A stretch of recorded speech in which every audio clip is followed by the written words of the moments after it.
Hi, I'm Tim Dahlmeyer. I'm a singer in town here. I sing Sinatra style stuff. If you were going to look up what a crooner is, Sinatra, Bobby Darin, Dean Martin, things like that. So that's who I am.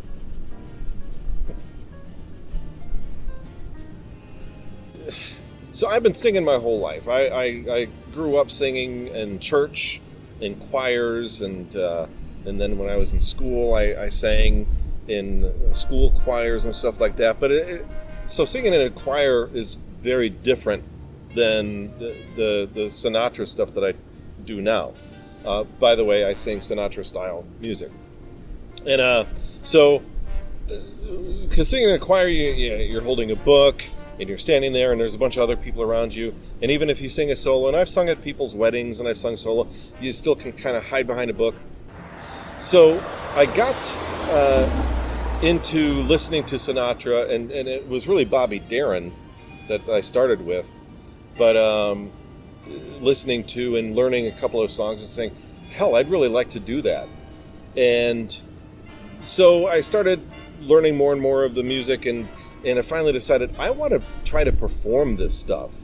At the time, I was on the board of directors for the Kenosha Symphony Orchestra, and I had heard of, but had not met John Crawford, there's two Crawfords in town that have their own jazz bands with their wives as vocalists, John Crawford and Pat Crawford, and they play together too.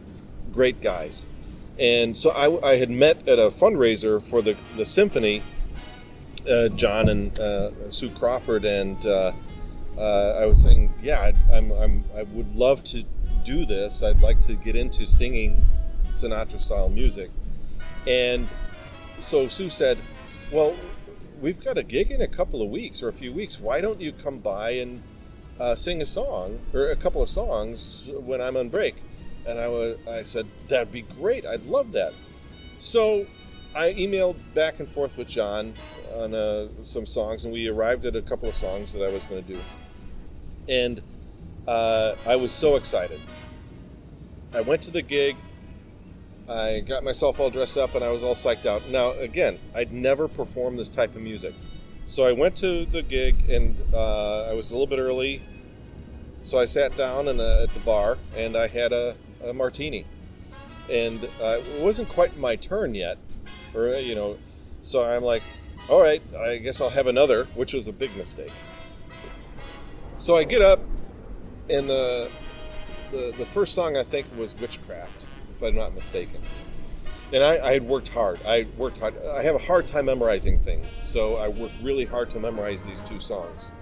And so I get up there and start singing, and I did fine. I get through the verse, second verse, get to the chorus, and I blanked. Just completely blanked. Like, and I couldn't do anything. We get to the second song, and I'm trying to remember what the second song was.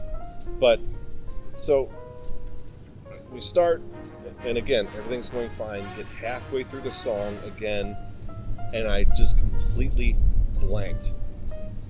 Twice in a row. And finally, I recovered, got through the song. I'd already paid for my drinks, so that was fine. I found my way out and just kind of snuck out because I was so embarrassed by just completely blanking.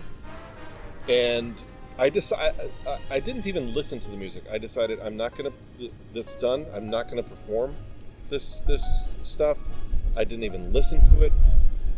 I'm done with that whole genre or even trying to perform music. And I really love live recordings of anything. But I love live recordings of Sinatra especially, and I love watching his whole shtick that he does. So I came across this live recording of Sinatra singing "I Get a Kick Out of You." And the cool thing was he was singing, and I could tell things were starting to go south for him because he certain things were slipping. I'm like, what the hell's happening here? And then he gets halfway through the song, and he lost it. But instead of just, like I did, freezing and oh my god, what he did was he was like, where the hell am I?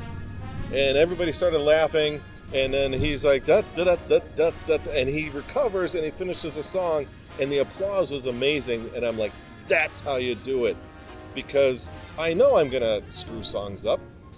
That happens to everybody, but don't make a big deal of it. Make a joke out of it, or just keep on going, whatever. And so I've been singing ever since. So it was a great lesson for me in how to totally fuck up and still be okay with it. So cheers. That's my story.